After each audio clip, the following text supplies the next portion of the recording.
All right, boxing fans.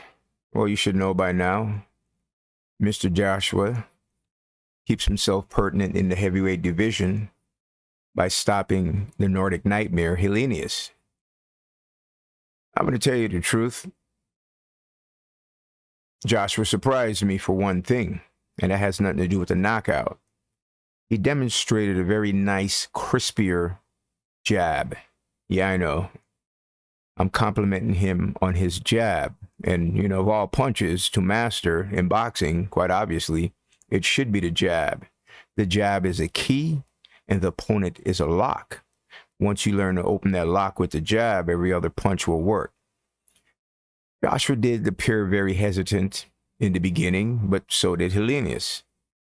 It seemed they were both leery of each other. Joshua tried getting some right hands in there, but I think due to Helenius's height and him backing up while elevating that chin, in the beginning, Joshua had a little problem getting that straight right down the pipe. He even mentioned this in the corner to trainer Derek James.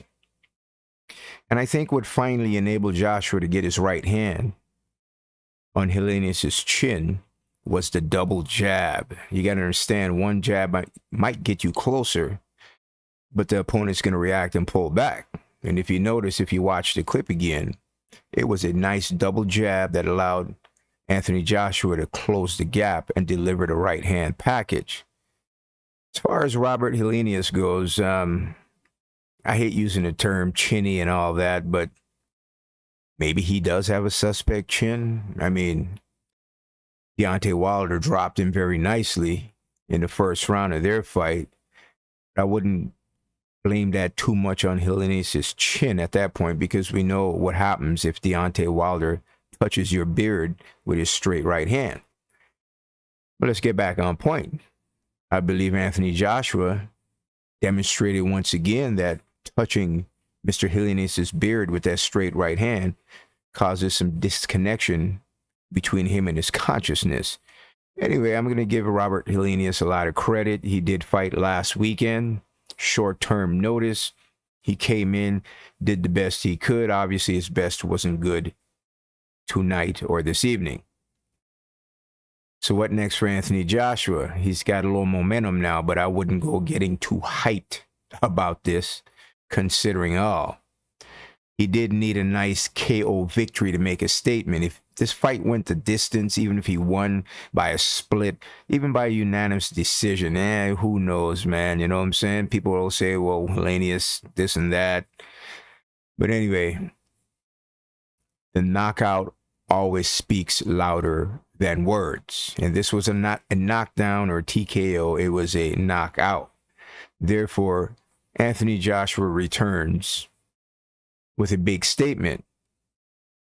But now here's the problem. I mean, quite obviously, Deontay Wilder's name is going to be mentioned a lot anytime you mention and or hear Anthony Joshua.